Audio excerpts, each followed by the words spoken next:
Hello and welcome to the Tonic Weight Loss Podcast. My name is Harry Hedges. It is season 3. It is episode 3. As I seem to say on every single podcast at the moment, they're coming thick and fast now. Our wonderful tonic patients are coming forward, new patients to hear their great stories. And today I'm blessed with a patient who is around 8 months post-procedure. It's Natasha Flood. How are we doing, Natasha? Are you okay? I'm doing good. Thanks for having me. No, thank you. I couldn't work it out. What's March? 8 months? 8 months. Yeah, give or take. Yeah, something like Yeah. that. Yeah. My maths wasn't mathing there, but It's fine. but no, thank you for joining us, and obviously very keen to hear about all your sort of journey. We always have this kind of pre-talk before a podcast, and I always think actually we need to leave this for the podcast. Now we're talking too much, you know. But yeah, please, Natasha, who is Natasha Flood, and pre-op, what was her story, and what brings you to this sort of where we are today, sort of post-procedure in the podcast. Oh gosh, I don't even know where to begin. Pre-op Natasha. She was quite a sad person. She wasn't living life to her full extent. She just she missed out on a lot of opportunities. She had a few medical scares along the way. So yeah, definitely something that I wanted to look into to kind of be who I am now, a lot more confident, a lot more happier, healthier. So yeah, that's kind of where I'm at the moment. Yeah, I think so. Well, and this is going to sound like a really strange question to ask. I'm keen to sort of tap into the sadness that you mentioned there, which I know that sounds like a really horrible question, doesn't it? But I mean, I suppose in a sort of nutritional fitness sense of the word, bear in mind, post procedure where we are at the moment. What was there parts of that laid into that sadness as much as you're willing to? Would you kind of touch on that a little bit, please? Yeah, I mean, so with the sort of nutritional thing, like I went to doctors and got diagnosed with an eating disorder. So having an eating disorder isn't the greatest thing in the world. It doesn't really lead you to be the healthiest version of yourself.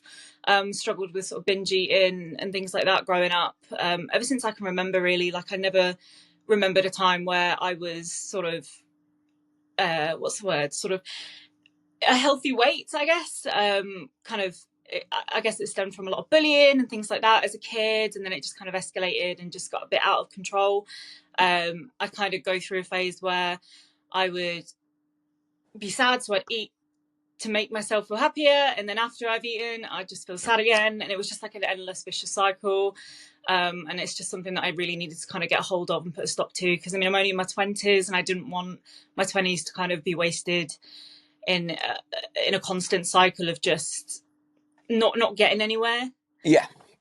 I think so. This is sort of, you mentioned as long as you can remember. This is sort of like teenage years, I guess. Yeah, is this kind of literally since I can remember. Even at sort of primary school age, I remember having like struggles with food. So it literally has been as long as I can remember. Yeah, I think that's really interesting actually, because sometimes you have the association with binge eating, because I've been very open on here in the past and said I've definitely got binge eating tendencies, and I've never been diagnosed per se, but definitely I would look to find reward and de-stress myself by eating a lot of food. And I think sometimes you link it to stress quite a lot, but it's interesting to think that even in your sort of primary school years, which I suppose it's not against the realms of reality that a child can be stressed out, but I don't think you have that connection like that. I think sometimes you don't. Yeah, I do think maybe there was other factors, sort of, the way you're influenced and the way you're brought up can kind of put a factor into it. So I think it kind of stemmed from my upbringing maybe, and then it just kind of, as I got older, it started to get the like the social opinion of how you look and what you're doing, and then it just doesn't help. So it just kind of escalated from there. 100%. And I think it's interesting, isn't it? Because and this is coming from, I suppose, my sort of side of things, when you are stressed out from what people say about you, you want to seek comfort, okay? You want to feel better, and if you're seeking comfort is the thing that maybe puts you in a position to be sort of that thing. There's a very vicious circle there, isn't there? Exactly. Yeah. And it's one of those things where it's a bit like alcohol, for example. Sometimes people get their kick from alcohol, and they have a stressful day, they'll turn to alcohol, and it's like, and then they try and come off alcohol, which stresses them out more, so they tend to binge eat and go again. But the difference with food is we've got to eat day to day. We've got to make those choices daily, and I've spoken about this before, but the availability these days, you know, and I say these days, I mean the last 10 years or so, you know, there wasn't a Tesco Express on every corner, basically, or McDonald's No. on every corner before, was there? And it's no sort of, there's no more convenient time to get highly palatable, calorie dense food very, very quickly, is there? Yeah. And I suppose through those sort of teenage years, did you find that, you know, that was almost an easy resource to get these sort of food products? Yeah, I mean, once you start getting once I started getting jobs, like weekend jobs, have my own money, and I go out and like buy whatever I wanted. So that was a freedom that I had. And I think as well with consumerism in the business sense, companies do like to play into the fact that this stuff is addictive, people are going to buy it, so we'll make it accessible for everybody and we'll make it cheap so everyone can get it, and then it just becomes like constant and it's just something that you buy all the time. It's very marketed, and I don't think that sort of the business side of food is looked at as much as I think it should be as well. Like for example, families can't afford a lot, they buy cheaper, unhealthier stuff, and I think, you know, me sort of buying my own food, I didn't have a lot of money growing up, I'd go to the stuff that was the cheapest and it was the unhealthiest, and it gets you hooked and you go on a cycle. So there's definitely, I know what you mean, there's definitely a responsibility, I think, that should be made towards these businesses, because I've read books about psychology towards food and things like that. Mm-hmm. And, you know, it is very much sort of like they always put this sort of stuff in the middle of your eyesight, not too high, not too low, colourful.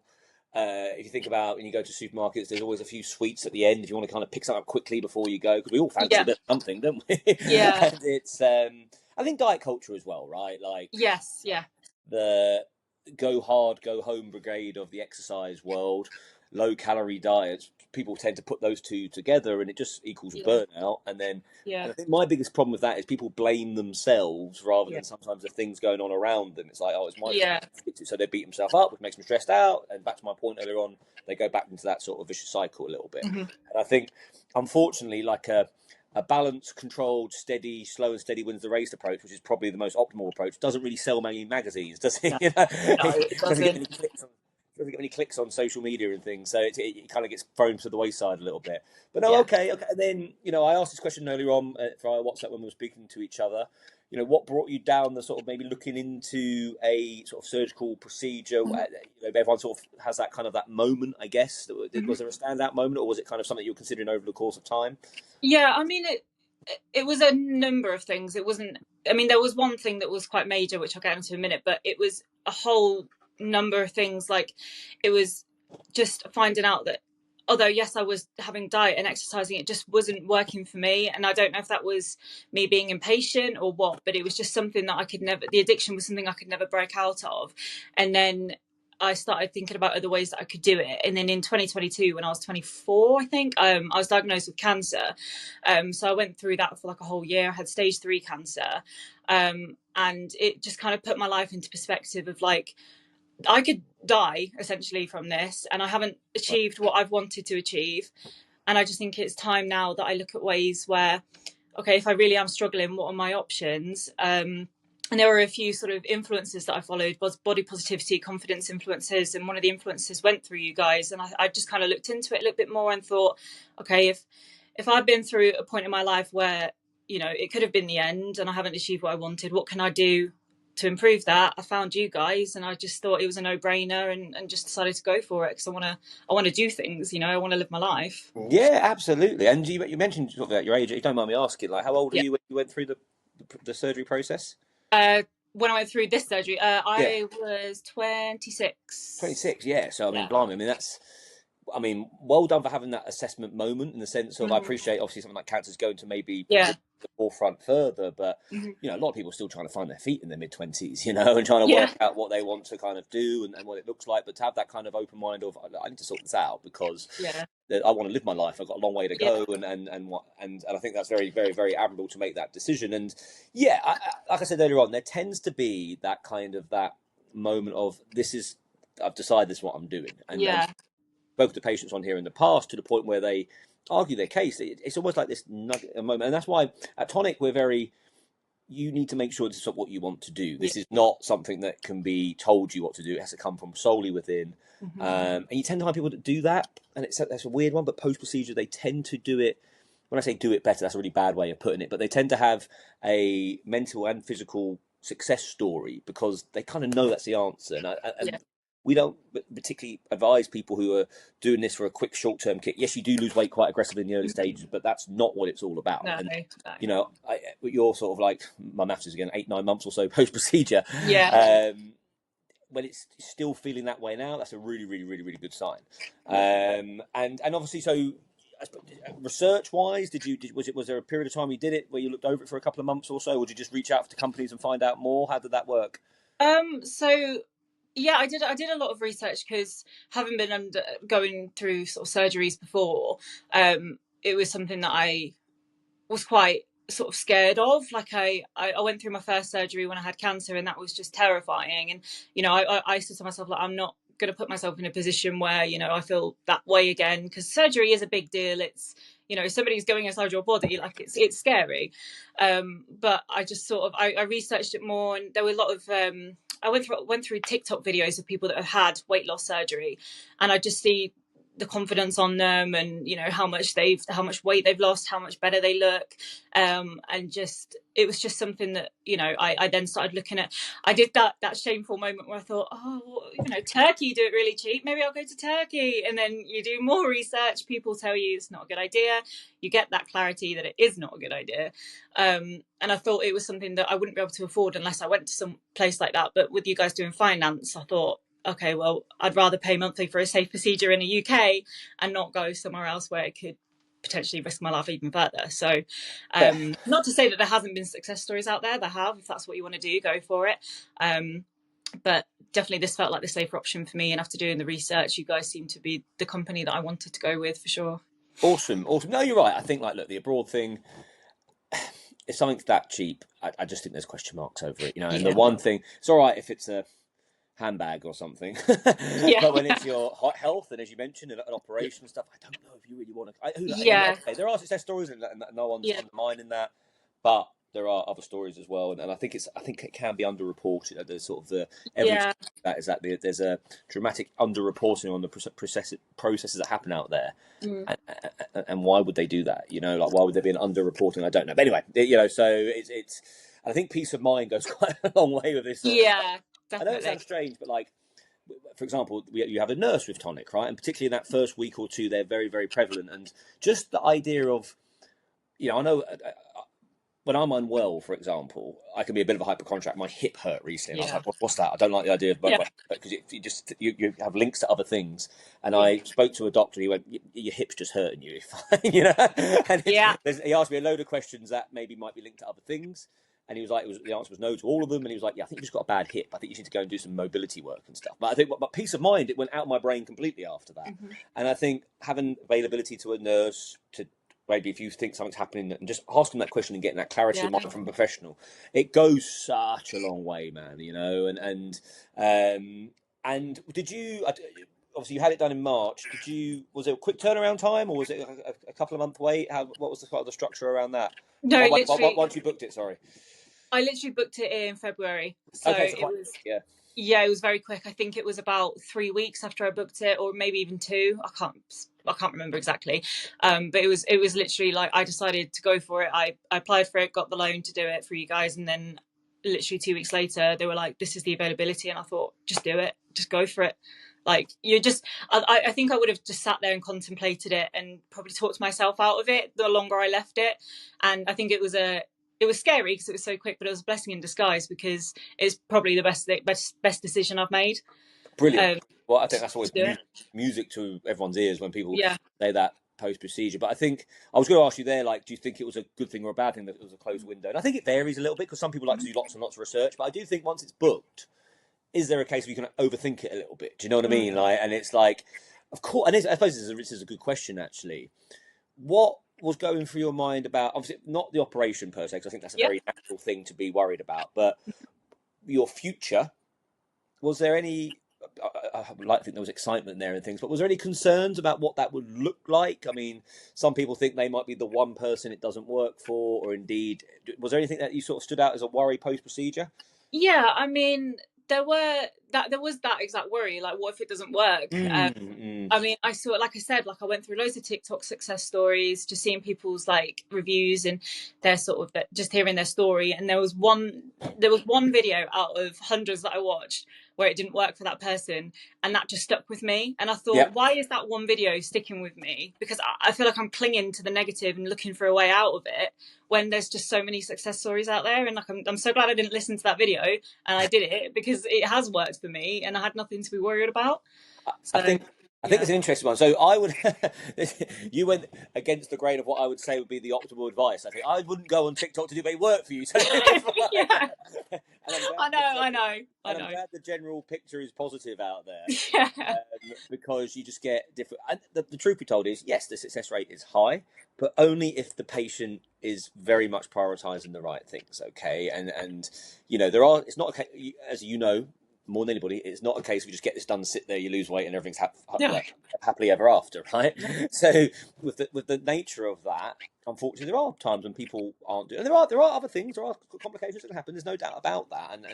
But as a percentage, it's extremely high success rate. And again, it comes back to the point of our aftercare a little bit. It's not just a case of, okay, protein, fluids and stuff. It's actually, how are you going to use this to your advantage? And that's something I'm going to talk about in a moment, sort of towards the end, about, because, you know, patients who take risk and do new things and put themselves in new environments. That might be travel, it might be going on a gym floor, it might be swimming, it might be a new job, it might be, I don't know, anything, asking that person on a date you've never asked on a date, whatever it may be. All these sort of wonderful things that can happen with confidence. But, you know, as a saying I quite like, the best things in life are on the other side of fear. And I do think sometimes I'm at my worst when I'm most comfortable, because there's no, you know, what's life? What's the drive? Yeah, if you're not taking risks. You know, I'm waffling a little bit, but do you know what I mean? Yeah, I mean, it's funny what you said about sort of, it's not.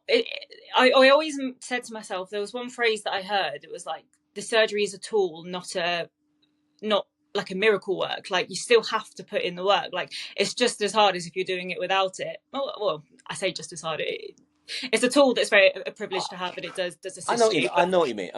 Yeah, and it's something that I sort of did go through a phase where I thought, oh, you know, I'll drop it like that and I'll be a size 10 by the end of the year and it'll be fine. And it's like, that's not the case. Like, you need to really think about that it is just a tool. Like, the work, like you can't use it without the workout or anything like that. Like, you need to work out for it to work as well. Like, you can't just sit there and expect the weight to drop off. And I think that's a misconception that people have, certainly one that I had. And, you know, I never was a lover of the gym before I got this surgery, and now I can't get out of it. Like, I'm in there all the time. Like, I love it. Like, in my workplace, there's a gym that we use, so on my breaks, I go in there now, and I just love it. Yeah. There you go, and it's exactly that. And I think an interesting question I try to ask patients before the operation is, what's the identity of someone who you want to be like? What do they do? You know, and most people say exercise, and so many people say exercise. It's a great question for a PT to ask for someone who doesn't exercise. Is what's the identity of the type of person you want to come post procedure of someone who exercises? It's like, well, hang on, okay, cool. So we've identified that's what you want to do, right? Yeah.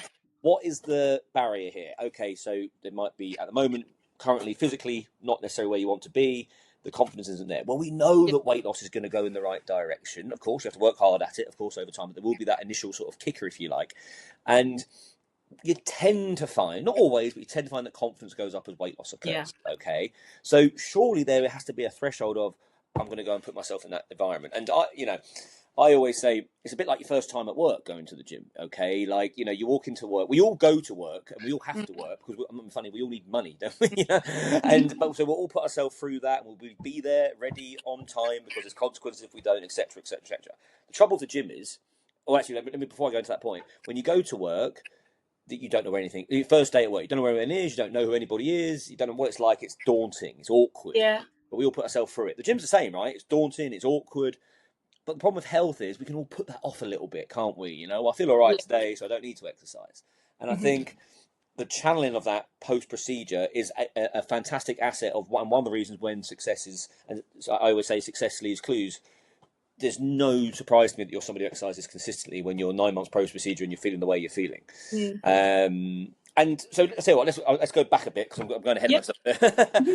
Like the liver reducing diet, how did you find that?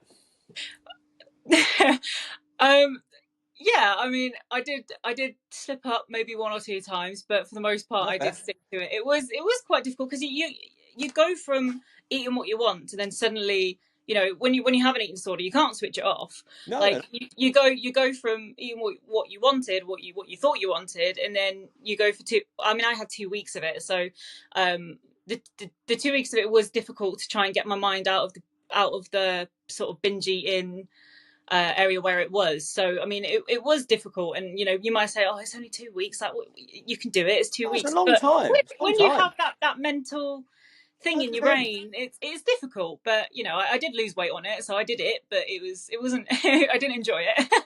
No, no, no. It's no, no, and I'm actually like, it's a long time. 2 weeks. It's underestimated. It's not a Yeah, short amount of yeah, time, and I think one thing that comes up quite a lot is someone who say 18 months post procedure and maybe there's been a slight gain or what have you.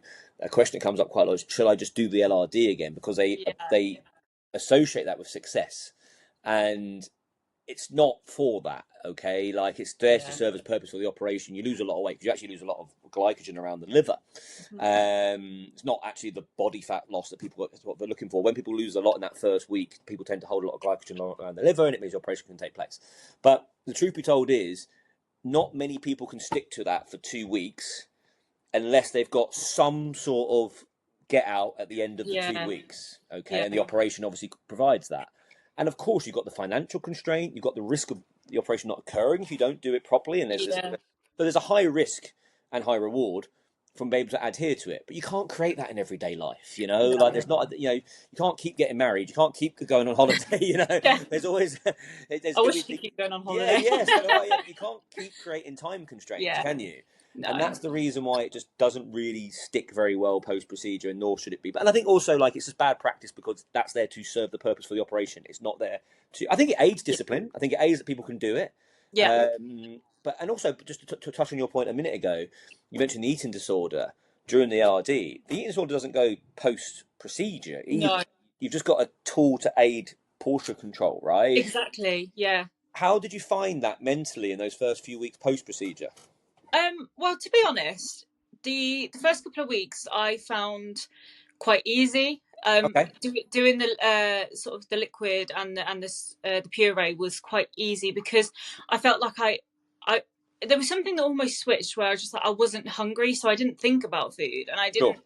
It's just I couldn't even explain it to you, but it just something just switched in my brain after I had the surgery, and I was just like I'm fine just sipping on my water or whatever. I'm fine eating mashed potatoes or whatever. Like it didn't really affect me, and I feel like that's quite a privileged thing to say because I'm sure a lot of people found it really really hard not having like some substantial food to like take into their bodies. But for me, I found it quite smooth sailing. Yeah, that's great. I mean, I don't know. I Yeah, think it's. Believe it or not, you're 100% right. There are some people that yeah, struggle during those early stages, no yeah, doubt. There's not a one size fits all recovery rate. yeah, Okay, but us PTs tend to speak to patients 5 6 weeks, and a lot of patients report it's been all right, it's been okay, yeah, and yeah, I think what is that? Because that's surprising, isn't it? You think an operation like this, it's psychological, it's physical, it's mental, it's yeah, emotional, and I, this is going to sound like a really, really, really strange comparison. But when my we had a baby in February, so very, very close to when you had your operation, and I remember watching my wife do this amazing thing that women do, give birth, and thinking, yeah, I don't know how she's doing this. It's absolutely amazing. But there was a point where 3/4 way through, it was almost like, I've just got to get this done. I'm here now. Let's yeah, do this. And yeah, I wonder if there's a similar sort of thing after the operation of, I'm here now. I've done yeah, it. The worry's gone. I'm here. And there's no doubt, like I said earlier on, about maybe if there's a slight pain, asking a nurse and finding out and getting that peace of mind. But I think there is an element of, like, us humans are resilient in the sense of, like, okay, it's done now. I've got to get on with this. There's no point dwelling over it anymore. And how much that might go into your favour quite a bit. yeah. I mean, I definitely. I mean, my stomach's not coming back. Like they've taken, Is that it's done? 80% of it. It's done. It's happened. You've just kind of like, if there's anything that I've learned about myself in the past couple of years is I'm stronger than I thought I was, and I'm more resilient than I thought Wow. I was. That's awesome. And going through, like I said, going through the cancer and then going through this, like it made me realize how strong and resilient I actually am. And Absolutely. you know, it's very much, these are the cards you've been dealt. Granted, like we've made these cards, we've picked this hand ourselves, but it's the cards you dealt. You just get on with it. You're going to be better for it in the long run. So just ride the process. How you're feeling after surgery the first couple of weeks isn't going to last forever. Like, you're going to get back get back to a point where you can eat your food, you can eat portions. Yes, they're smaller, but that's what we want, right? That's why we had the surgery. So Yeah, do it. I completely concur. I completely agree, and Yeah. I think it's one of the things that, you know, people talk about the weight loss injections quite a lot at the moment, right? You sort of see them being quite a vast thing, and I think that people, again, similar to the going abroad type thing, people get success out of that, and that's fine. But I don't know if you ever get that. I'm here now. Yeah. I've got to make this work because it's done. You know, because Yeah. you can always just come off them, can't you? Mhm. And I think, like, it's not saying one versus the other or anything like that. People need to do the research and make a decision based on themselves. Yeah. But there is something, you know, you just said something very, very powerful there. Like, you know, I am resilient and my character, I'm stronger than I thought I was, and these sorts Yeah. of things. And I think you get that post procedure because there's this sort of worry and this crescendo of the operation. Oh, okay, I'm here now. Let's crack on. Okay, Yeah. and I think, I Yeah. see it in patients, and it's this wonderful development of realizing that maybe they did always not that they always had it, but like in the sense of like you can back yourself now, okay, Yeah. because the weight loss is occurring, and then suddenly you're getting this marvelous thing, this identity appearing that was all, and the patient I spoke to before, the identity that was always there. We Mm. just kind of didn't have the confidence to show it anymore, you know. Yeah. and Yeah. and how wonderful is that? So talk me through. So the recovery rate fairly sort of smooth going through the months. You know, sort of maybe let's talk about sort of 3 to 6 months post procedure, the summer, I guess. Yeah. Was there bumps? Was there times when you sort of thought, oh, you know, because I know obviously weight loss it's very aggressive early doors, so it's gonna Yeah. slow down a little bit. Psychologically, did that affect you at all? Were you doing anything to combat that at all? I think I think for me, like I think I've been mentally doing pretty well so far. I mean, there was a few blips where, you know, I'd be out for meals with friends or family or whatever, and like there were choice. You have to make a choice of like, I always find out, do I want to have a drink or do I want to have a meal? Do I want to? Oh Is there yeah, a sure, place yeah, that I can have starters? Is there like I send everybody's tapas now because I can just eat little things like yeah, nice. it.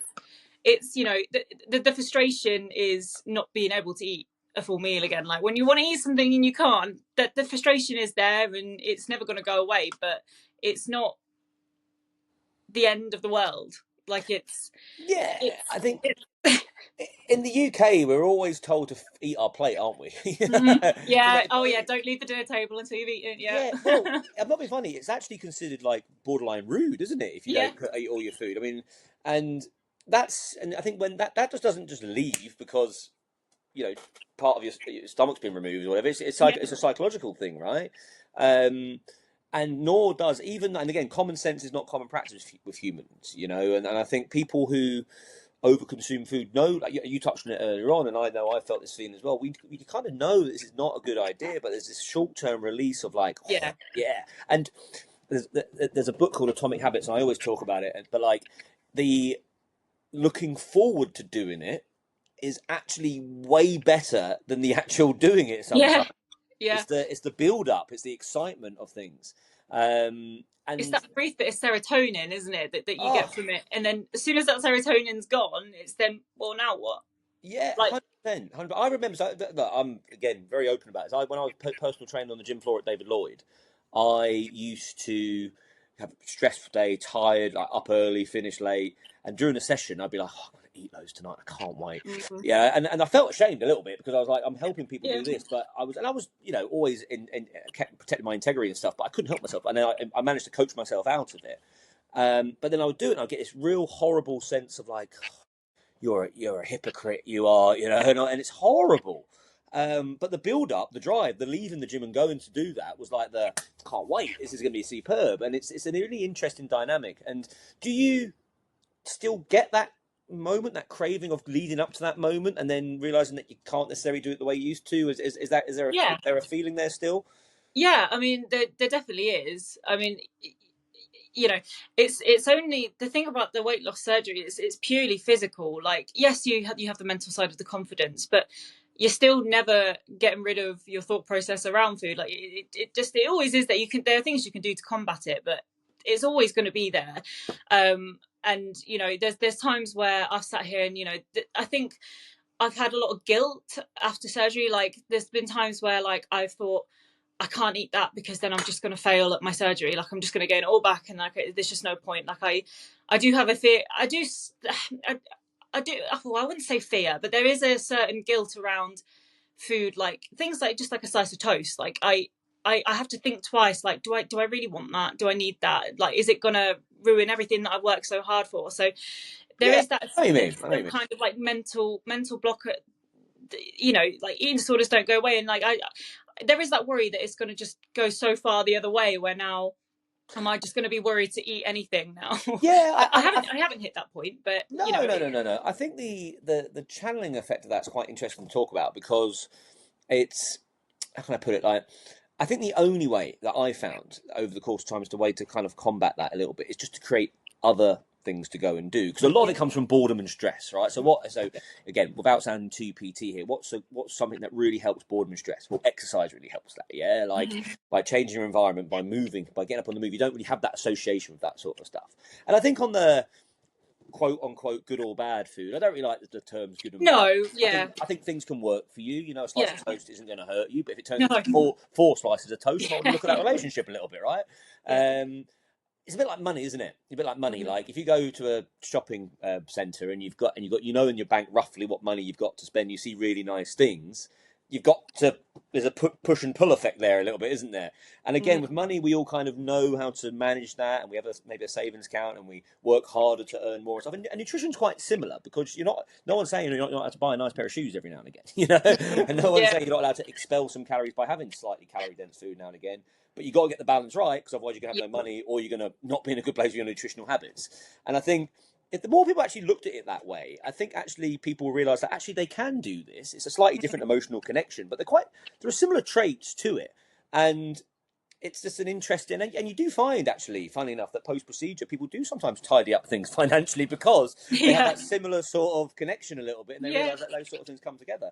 But so I've gone off piece there a little bit. And now, obviously, where we are now, I mean, what's next for Natasha? Like, what does the next kind of 6 months to a year look like? Are you ways you're looking to maybe use weight loss and advantage in different ways? Yeah, I mean, there's a number of things. I mean, I can't, if this is going on social media, so I can't really say what my job is. No, sorry. No, please, no.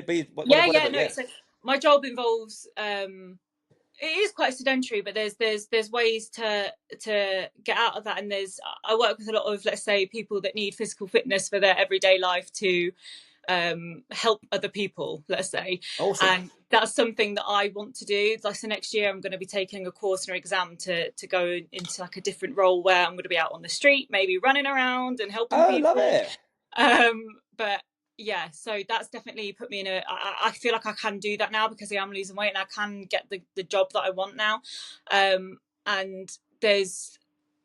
I'm a keen traveller as well, so I'm doing a lot of travelling now. Like literally a couple of days ago, I got back from Switzerland and I went to Zurich, and it's very mountainous over there, and we did a lot of like hiking and walking. There's lots of steps and everything, and it was just the best thing ever. Like, because a year ago, I never would have done that. Like, I would have looked at a bunch of stairs and be like, no, you can go up, take pictures and show me when you come down. But now I'm going up there, I'm getting the pictures myself, I'm doing what I want to do. And I'm going to Hawaii next year, and we're going to be going hiking in the mountains. So awesome. Yeah, it's just, and the seatbelt fits on the plane now. So well, I was going to ask you that, because it's like, was that a thing prior, was it? Yeah. I mean, it only for a short amount of time. I mean, it was only really, before my surgery is when I started to gain the most weight, and that's when I started to think we need to do something. So in that period of time, the seatbelt wasn't fitting, but before it did, and now it's just, I can tighten it and everything, like it's great. So I don't have to worry about that. It's amazing how restrictive that actually is, because us humans, we love holidays, we love travel, tourism, and we're designed to explore, aren't we? It's fascinating when I speak to patients who, when they're at home, they don't do many steps, but they go to New York City and suddenly they've done 15,000 steps a day, because we love seeing new things. And it's amazing how much that seatbelt extender thing can be so restrictive to what we are actually Yeah. designed to want to do. Yeah, I mean, you can get seatbelt extenders, Oh but yeah, but people don't like asking anyone, for it sometimes, do they? You know. yeah, that's what I'm about to say. Like, anyone who's been in that situation knows that it's a very anxiety ridden thing to ask for a seatbelt extender. Nobody else needs one, but I do, and I'm drawing attention to myself, and then people are going to look at what I look like, and then you just kind of end up spiraling. So it's such a small thing, but it means a lot. Really And then when you can get onto the plane and just tighten it, and you don't have to worry, there's room next to you, like, it's great. Like, it's such a small thing, but it means so much. It really does. It really does. And I think like, I've spoken to patients before who we do like a non-scale victory thing in the Facebook group every now and again, and people Yeah. celebrate their non-scale victories. And there's things that I don't even think of, you know, like Yeah. so one guy put once, you know, when he goes to a shopping centre, he's so happy now he doesn't have to park on the top floor where there's loads of car parking spaces, because if he parked in the lower ones where it was busy, he couldn't get out of his car. Yeah. I just think, bloody hell, you wouldn't even think about something like that, would you? And then No. and the thing is as well, and this is so interesting. Obviously, people sort of say, get up, get moving, and stuff. We've had patients who couldn't put their socks on, you know, and again, or have a bad back when they get out of bed and what have you. It's mighty difficult to get up and get going when it's like that. Everything feels like a process. So, and again, without sounding like a broken record, how much of these things can we channel to go and do more of? Because yes, while it might be very much a human nature, our brains sort of, as evolution's gone on, our brains are a little bit behind. Like, our brains are still very much get the food, protect it, and protect body fat. Yeah. Which is a bit of a problem when there's a load of availability of calorie dense foods out there, right? It's kind of like we're evolutionary behind. Our brains just need to catch up a little bit to where we are now. We're not built for the modern world. No. We're designed to like keep the food, store it, and don't lose it because you might not eat for 24 hours, right? So that's why our metabolism is extremely effective. It's an amazing part of our body. But almost like, okay, fine. So we're going against evolution a little bit there by having a restrictive tool in place to aid us to basically lose the weight. But from losing the weight, we can do so many of the progressive things that us humans are supposed to do: travel, move, breathe, sweat. You know, these are things that we are designed to do, and it alleviates stress. It makes us feel better to the point where we're no longer reliant on that one channel anymore. We've got all these other avenues to explore, and that is a successful weight loss journey. And ironically, it gets to the point where it's nothing to do with the weight anymore. We don't have to check it anymore because we're just busy doing other stuff. I mean, it's funny to say that. Like, I have I have a note on my phone of like bucket list things that I want to do now that I've lost weight, and it's such small things. Like, I really want to ride a horse. Like, people do that a lot when they're kids. Like, it's such a maybe it doesn't happen to everybody, but I would say it's a typical thing that you would do as a kid, and I never really got to do that. Like, I really want to ride a horse. Like, I've actually put on it. It's sort of something with my best friend. I used to give my best friend a lot of piggybacks, and now I was like, I want her to give me a piggyback. Like, that's on my list. You're giving me a piggyback now. So, like, it's just little things like that. Like, I've got a whole list of loads of stuff. Like, I want to rock climb. Like, there's just so much I want to do. So now I'm heading in that direction, and I'll get that piggyback. So Really right, yeah, do as well. Yeah. And just again, how it's sometimes it's the best thing about sort of non-scale victories is they're so specific to the individual. Yeah. You can't compare. You can't go on TikTok and compare to other people or anything like that. Only you know what that feels like to be the person giving the piggybacks, and one day you want to do that. You know, I think I heard a similar one recently about going to music festivals, and this girl was like, I want to get on someone's shoulders and cheer and do that, and I could never do that before. And you just don't think about that sort of stuff. And it's the smallest things. It's the things that are specific to people. And once you embrace that, like I say, the weight loss is just like a byproduct. It's almost just like this thing in the background. Keep an eye on it, collect data, check it now and again. But it should be the result of your habits rather than this up and down yo-yo, beat yourself up, all or nothing effect that people tend to put themselves through. And that's healthy living. Cool. I mean, and then this like this more activity fitness type thing sounds really, really exciting. So again, enhancing careers in different ways. The list is endless, and I love the idea of a bucket list. I think every patient. How many out of interest? How many things are on the bucket list? Oh gosh, I don't know without looking. It's gotten too long now. I think is there loads? Yeah, I've probably got between 20 to 30 things on there at the moment. Slowly checking off, like just things like traveling more. Like, I am traveling a lot more, and just doing hikes and stuff. Like, because when you are bigger, you romanticize the little things, and now that you can do those little things, like, it just feels like the best thing in the world. Like, there's no better feeling than doing doing something that, you know, other people take for granted that you can now do. So yeah, slowly ticking off everything on the bucket list. But not quite ready to ride a horse, but I will one day. Yeah, fair enough. I think gratitude is a very, very, very important thing post Yeah.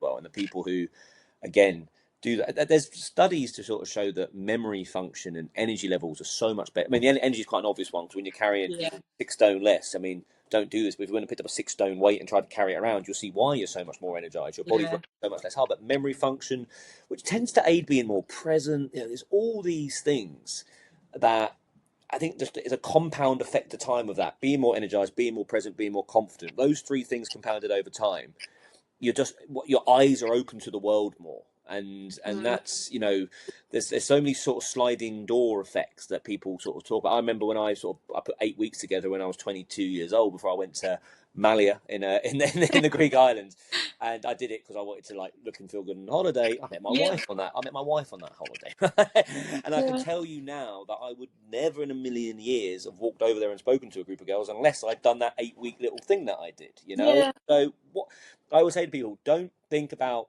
what can go wrong in certain situations. Think about what will go right. Okay, and again, I mean, it's funny you should say that. Like I never used to date pre-op. I just wouldn't date. I just wouldn't feel confident enough to go on a date with anyone. And now, like, it sounds really bad. I've been on like five dates the past 2 weeks. Like I'm getting out there. Like I'm having the best fun, and it's going well. And you know, I've got another one lined up next week. So there's just so many layers to this, so many layers of confidence, and it's just it's great. Exactly. I think that's absolutely awesome, and that's that kind of, again, that confidence piece that I'm sort of talking about there.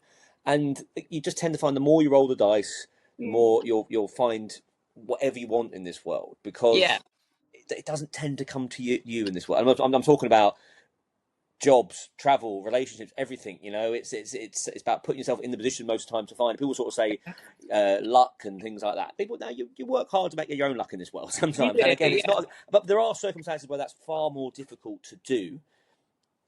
But this weight loss procedure again makes you be able to do that, roll the dice more often, and then you'll be mesmerized by what you find.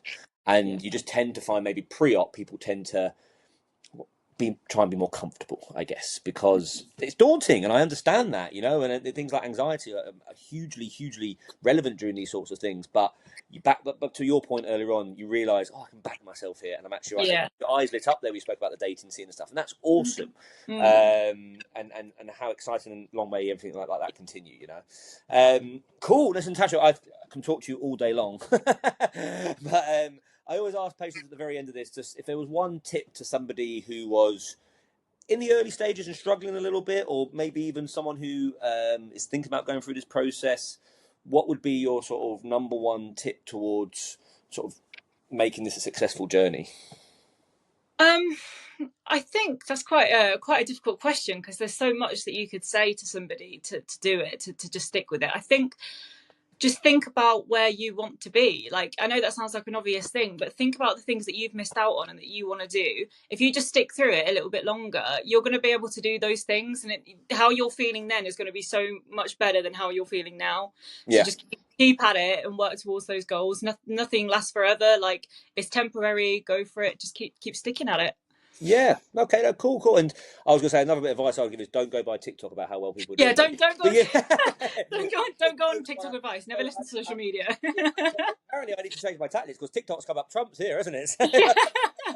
So we'll give TikTok the credit it's due on this. I think the algorithm was in your favour that day, maybe. Yeah, maybe.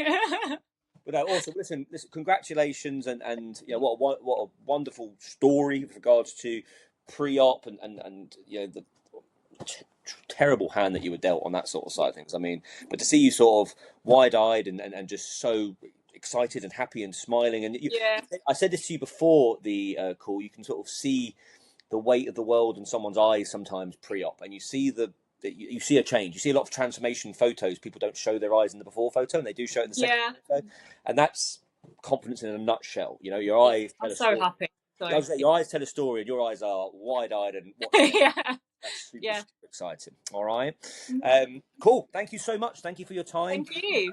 Lots of nuggets of information for people to sort of learn and take on board there. Guys, thank you so much for listening. If you want to come onto the pod, if you have any questions or anything like that, email me, harry@tonicsurgery.co.uk, just like Natasha did, and we will go from there. Thank you so much for listening, and I will look forward to catching up with you all very, very soon. Goodbye.